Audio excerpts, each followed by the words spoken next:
हम पढ़ेंगे केमिस्ट्री के चैप्टर 1 का ऑब्जेक्टिव प्रश्न क्लास 10 के, जो कि हम इससे पहले एक वीडियो बना चुके हैं जिसमें से 10 प्रश्नों को बतलाए थे।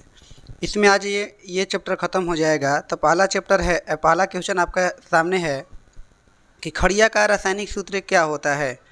खड़िया ऑप्शन आपके पास है MgCO3, अगला ऑप्शन है CaO, CaCO3 और CaHCO3 इसका सही आंसर होगा CaCO3। आपको इस नाम से खड़िया के बारे में पहले से जानते हैं। तो खड़िया क्या होता है? तो खड़िया भी एक प्रकार का चूना होता है, ऐसा कह सकते हैं। इसका रासायनिक नाम जो होता है कैल्शियम कार्बोनेट होता है। जैसे कि इसके एक्सप्लेनेशन में हम लिखे हैं कि खड़िया का रासायनिक नाम कैल्शियम कार्बोनेट है, जिसका रासायनिक सूत्र CaCO3 होता है। इसे चौक भी कहा जाता है। ठीक है, इसका उपयोग ब्लैक बोर्ड पर लिखने और मिट्टी का pH मान ठीक करने के लिए किया जाता है। अगला प्रश्न है, नीला थोथा का रासायनिक सूत्र क्या होता है। नीला थोथा को हम तुतिया नाम से भी जानते हैं। CuSO4 7H2O, अगला ऑप्शन है CuSO4 5H2O, अगला है CuSO4 4H2O और अगला है CuSO4 10H2O, जिसका सही आंसर होगा CuSO4 5H2O। इसका जो रासायनिक नाम होता है, नीला थोथा का रासायनिक जो नाम होता है वो कॉपर सल्फेट होता है, जिसका रासायनिक सूत्र CuSO4 5H2O होता है। इसे एक और नाम से जाना जाता है, क्यूप्रिक सल्फेट के नाम से भी जाना जाता है।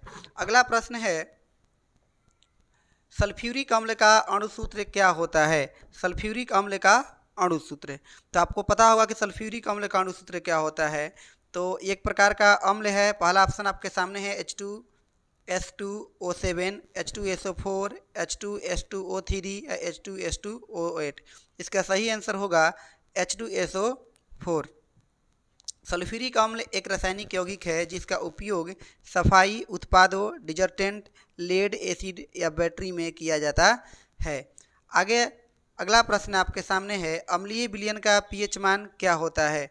अम्लीय विलयन, आपको पता होगा कि अम्लीय विलयन का pH मान कितना होता है। तो अम्ल कब होता है? जब 7 से कम। कल हम बतलाए थे, एक्सप्रेशन ऐसा क्वेश्चन करवाए थे। तो 7 से कम, 7 से अधिक, 7 इनमें से कोई नहीं। तो इसका सही आंसर होगा 7 से कम। ठीक है, आगे देखिए। अगला क्वेश्चन है, कोई विलयन नीला लिटमस पत्र को लाल कर देता है, इसका pH मान क्या होगा। तो इसका pH मान 5 से कम होगा या 7 से कम होगा या फिर 5 होगा या 7 होगा या फिर 8 होगा या फिर 10 होगा। तो कल इसके बारे में हम फिर आपको बतलाए थे। तो नीला लिटमस पत्र इसमें दिया है, उस समय क्या दिया था, लाल लिटमस पत्र नीला कर देता है। तो इसके लिए बहुत याद करना आसान है। देखिए, आपको पहले से पता है कि क्षार लाल लिटमस पत्र को नीला कर देता है, जिसका pH मान 7 से अधिक होता है। ठीक है, अम्ल नीला को लाल कर देता है। अम्ल देखिए, अब नीला पत्र को लाल कर देता है, तो इसका pH मान कितना होना चाहिए? 7 से कम होना चाहिए। तो ऑप्शन में 7 से कम कौन है? तो एगड़े वैल्यू है जो कि 5 है। तो इसका सही आंसर हो जाएगा 5 हो जाएगा। ठीक है, इसको ट्रिक से याद कर सकते हैं। अनीला मतलब कि अम्ल नीला को लाल कर देता है और छलनी क्षार लाल को नीला कर देता है। अगला क्वेश्चन है, जल में घुलनशील भस्म क्या कहलाता है। भस्म कहने का मतलब है क्षारक।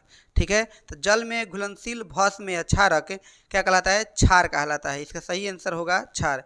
ऑप्शन है अम्ल, क्षार, लवण या इनमें से कोई नहीं। तो सही आंसर हो जाएगा क्षार। अगला प्रश्न है, कार्बन डाइऑक्साइड जल से अभिक्रिया करके क्या बनाता है। कार्बन डाइऑक्साइड CO2 जल से जब अभिक्रिया करेगा तो क्या बनाएगा। पहला ऑप्शन है सल्फ्यूरिक अम्ल, दूसरा ऑप्शन है कार्बोनिक अम्ल, तीसरा ऑप्शन है सल्फ्यूरस अम्ल और चौथा ऑप्शन है कार्बोलिक अम्ल। तो सल्फ्यूरिक अम्ल तो हो नहीं सकता, सल्फ्यूरस हो नहीं सकता, हो सकता है तो कार्बोनिक या कार्बोलिक। तो कार्बोनिक अम्ल इसमें से सही आंसर है। इसका सही आंसर होगा कार्बोनिक अम्ल। अगला प्रश्न है, टार्टेरिक अम्ल किस में पाया जाता है। तो टमाटर में या फिर संतरा में या फिर सिरका में या फिर इमली में। तो टार्टेरिक अम्ल इमली में पाया जाता है। कुछ अम्लों के कौन सा अम्ल किस में पाया जाता है ये भी लिखवाए हैं। कुछ प्राकृतिक अम्ल, तो देखिए टमाटर में ऑक्जेलिक एसिड, संतरा में साइट्रिक, सिरका में एसिटिक और चाय में टैनिक अम्ल। ऐसा ही नहीं कि केवल इतना ही होता है, बहुत सारा होता है, जैसे कि नींबू में क्या होता है, ठीक है, दूध में क्या होता है, कौन सा अम्ल, ठीक है, या फिर बोल सकते हैं कि टमाटर में कौन सा अम्ल, ठीक है, सेव में कौन सा अम्ल, तो ये सब आप याद कर लेंगे। संगमरमर का रासायनिक सूत्र क्या होता है? देखिए संगमरमर कहिए चाहे खड़िया कहिए, दोनों बात इक्वल होता है, ठीक है। ऑप्शन इसका है CaCO3, ऑप्शन बी है MgCO3, ऑप्शन सी है CaHCO3, ऑप्शन डी है MgHCO3। तो इसका सही आंसर होगा CaCO3। संगमरमर का रासायनिक नाम कैल्शियम कार्बोनेट है, जिसका रासायनिक सूत्र CaCO3 होता है। इसे चौक या खड़िया भी कहा जाता है। इसका उपयोग ब्लैक बोर्ड पर लिखने और मिट्टी का pH मान ठीक करने के लिए किया जाता है। आगे ऑप्शन है नमक, आगे क्वेश्चन है नमक का रासायनिक सूत्र क्या होता है? MgCl2 या फिर MgSO4 या फिर NaCl या फिर Na2SO4। तो आपको सही इसका आंसर नमक का तो हर एक व्यक्ति को पता होता है कि नमक का रासायनिक सूत्र क्या होता है, NaCl। तो सही आंसर होगा NaCl। साधारण नमक एक प्रकार का रासायनिक यौगिक है जिसका रासायनिक सूत्र NaCl होता है। इसका उपयोग हम अपने भोजन में करते हैं। आप लोग देखे होंगे बिना नमक के भोजन कैसा लगेगा। आगे है ब्लीचिंग पाउडर का रासायनिक नाम क्या होता है? जो कि यही क्वेश्चन हम आगे करा चुके हैं ब्लीचिंग पाउडर का। देखिए कैल्शियम ऑक्सीक्लोराइड या सोडियम ऑक्सीक्लोराइड या फिर सोडियम बाइक्लोराइड या फिर सोडियम बाइकार्बोनेट। इसका जो सही आंसर होगा कैल्शियम ऑक्सीक्लोराइड। इसके बारे में हम अभी ब्लीचिंग पाउडर के बारे में पढ़ाए हैं। तो ब्लीचिंग पाउडर का रासायनिक नाम एक कैल्शियम ऑक्सीक्लोराइड होता है, जिसका रासायनिक सूत्र CaOCl2 होता है। इसे हम विरंजक चूर्ण के नाम से भी जानते हैं। तो अगला बार जो क्वेश्चन था वह ये था कि विरंजक चूर्ण का सूत्र क्या होता है, ठीक है। तो उसका आंसर था CaOCl2। एक ही प्रश्न को घुमा फिरा कर ये पूछ लेता है। ये सभी प्रश्न बिहार बोर्ड ने पूछा हुआ है, ठीक है। अगला प्रश्न है